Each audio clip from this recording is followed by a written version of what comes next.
A man's story about love and what I failed to see.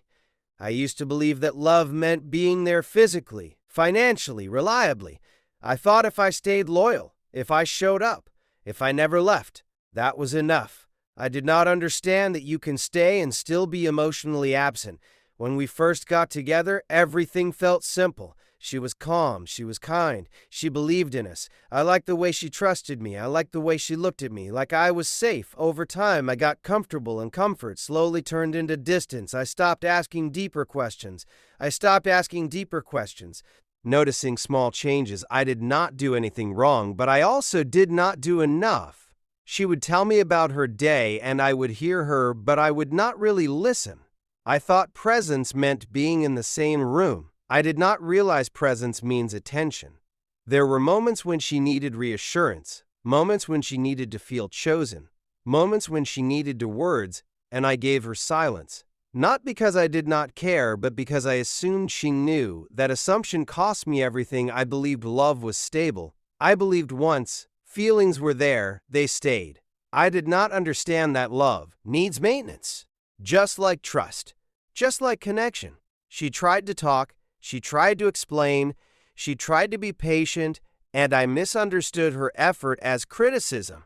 I became defensive, not because she attacked me, but because I felt uncomfortable facing my own absence. I thought I was protecting myself, but I was actually pushing her away. One day she stopped bringing things up. At first I felt relief. No more tension, no more serious talks, but peace built on silence is fragile. I did not notice when she emotionally checked out. I only noticed when her energy changed. Her voice became quieter. Her expectations disappeared. She stopped asking for more because she stopped believing it would come.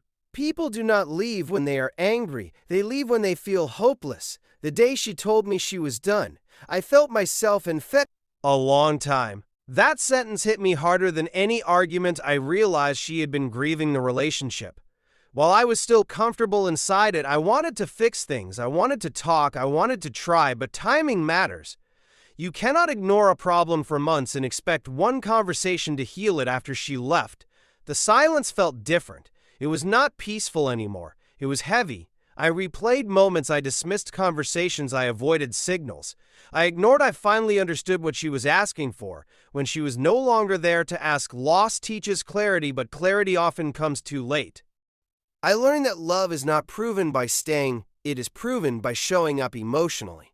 I learned that being reliable is important, but being emotionally available is essential. I learned that silence is not strength, and vulnerability is not weakness. If you are listening to this and someone in your life is trying to talk to you, listen not to respond, but to understand.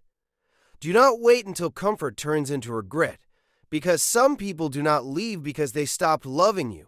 They leave because they stopped feeling loved by you. After she left, I told myself I would be fine. I focused on routine. Work distractions, anything that kept my mind busy during the day, was manageable. But at night, everything became louder. The silence was not empty. It was full of thoughts. I avoided for too long. I started noticing things I never paid attention to before. Her favorite mug still in the cabinet, her side of the bed untouched. Messages I never replied to properly. I realized how often I chose convenience over connection. I used to believe relationships fail because of big mistakes, cheating, lying, betrayal. Through neglect? Through comfort? Through emotional absence? I did not hurt her intentionally, and that truth made it harder to accept, because it meant I lost her not because I was bad, but because I was careless. I started asking myself difficult questions. Why was I so uncomfortable with emotional conversations? Why did I avoid vulnerability? Why did silence feel safer than honesty? I realized I was afraid of not being enough, afraid of saying the wrong thing, afraid of saying the wrong thing, afraid of saying the wrong thing. On their own, but emotions ignored only grow deeper. I remembered moments when she looked at me waiting for reassurance, waiting for warmth, waiting for effort. And I gave her logic. I gave her calm, but I did not give her presence. I confused stability with love. And that confusion cost me everything. Time passed, weeks turned into months. People around me said I would move on. that it just takes time, but healing is not automatic. Healing requires reflection. I stopped blaming stressing summer out Bobsy. Love requires participation, not passive existence. You cannot expect someone to feel chosen if you never show that choice. I started paying attention to how people communicate, how healthy couples talk, how they express needs without fear. I realized communication is not about perfect words. It is about effort, about showing someone that their feelings matter, even when you do not fully understand them. I learned that emotional safety is built, not assumed looking back. I see how many chances I had, moments when one honest conversation could have changed everything, but regret does not exist to punish us. I stopped wishing she would come back and started focusing on becoming someone who would not repeat the same mistakes, not for her, but for myself. And for whoever might come next, I learned that being emotionally open is a skill, not a personality trait. And skills can be learned. I practiced saying how I feel even when it felt uncomfortable, even when my voice shook. I practiced listening without interrupting, without defending, without fixing. Just listening, I realized that many men are never taught how to love emotionally. And yet, relationships need expression. They need reassurance. They need warmth. Strength without emotional intelligence creates distance.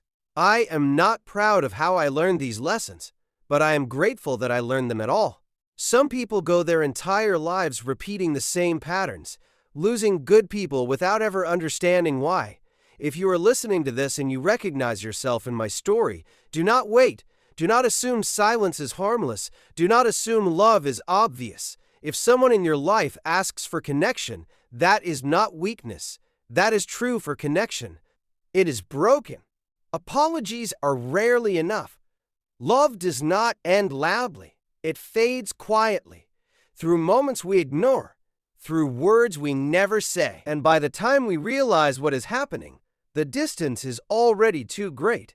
I lost someone who wanted to stay because I never showed her why she should.